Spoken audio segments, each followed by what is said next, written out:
Hello guys, ഞാനാണെങ്കിൽ അവിടെ പോയിട്ട് വന്നപ്പോൾ ഇതുപോലത്തെ ഒരു മിഠായി മേടിച്ചു.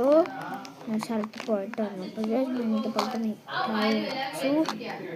ഡിപ്പ് സ്റ്റിക്സ് എന്നാണ് ഇതിൻ്റെ നെയിം. Dip sticks.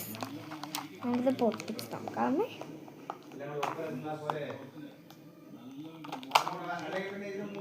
ഓക്കെ, ഇതാണ് സ്റ്റിക്സ് വന്നിട്ട്. ഇതാണ് ഇത് വന്നിട്ട്.